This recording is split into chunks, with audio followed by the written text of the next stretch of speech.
We're in Revelation 5, and this is where Jesus is coming to the throne to deliver the people.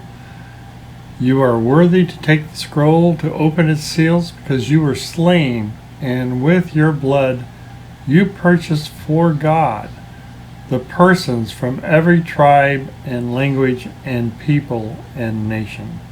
You have made them to be a kingdom and priests to serve God, and they will reign on the earth. Worthy is the Lamb who was slain to receive power, wealth, wisdom, and strength, and honor, and glory, and praise. To him who sits on the throne and to the Lamb be praise, honor, and glory, and power forever and ever.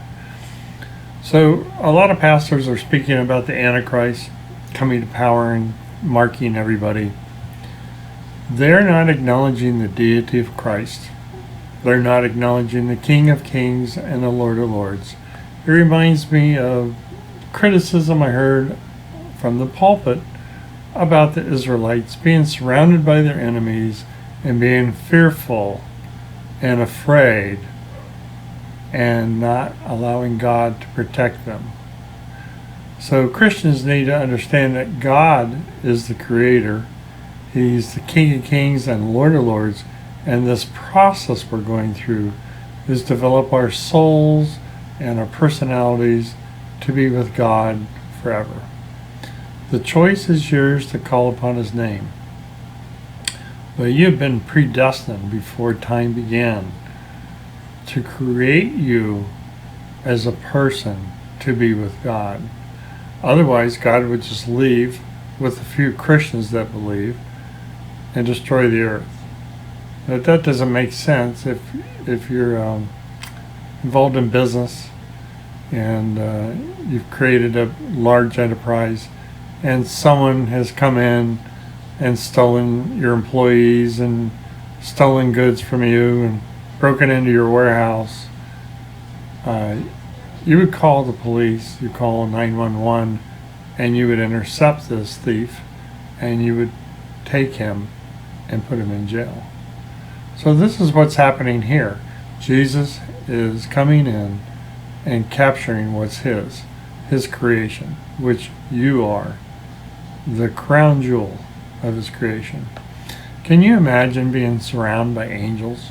Okay, let's call another name. Can you imagine being surrounded by robots for 10,000, 100,000, a million years? And they do whatever you say and they get the job done, but you can't relate to them emotionally.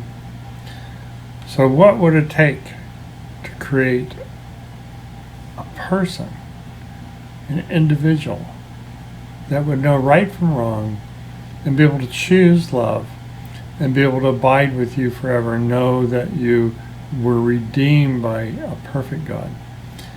It would be like communication would be open. It'd be billions of people connected together. It's like lining up computers in a computer bank, but we're all connected, speaking without words in heaven, knowing and understanding the will of God and the love of God. And it's euphoric.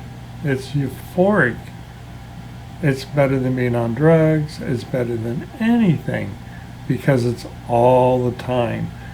Being surrounded by someone who loves and cares for you, not having the difficulty of a broken family, of broken communication, but having perfect love in your life.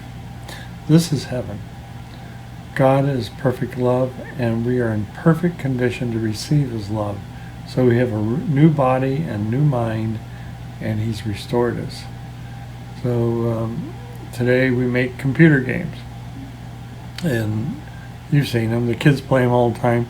They create all these worlds, they create all these wars, and there's a plan and there's a way to win the game, and at the end of the game there's a big battle and there's a success of one person or another. But that game is pre-programmed. Earth is pre-programmed to come to the book of Revelation. It's pre-programmed to come to the throne of Christ. It's pre-programmed to call you into heaven. So this is been known before the beginning of time. And when Jesus came and suffered on the cross, he knew all this pain and suffering.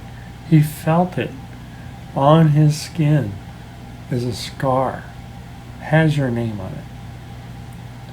He understands everything you've ever felt because he felt it.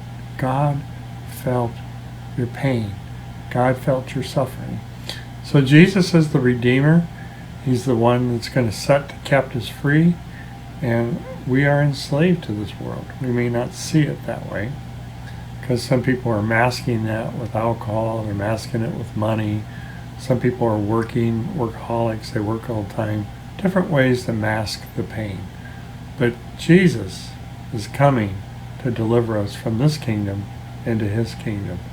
And so we need to take a few minutes and ask for the love of God to come into our hearts, that we may worship with him and he may anoint us with the Holy Spirit so that we can withstand the pain and suffering we will be going through.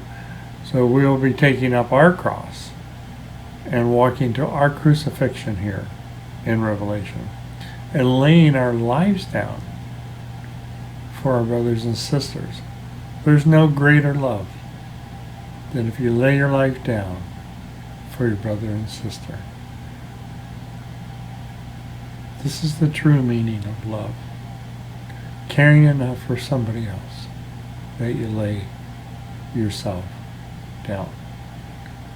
Thank you. I'm Robert Max, and this is the Tribulation Movie.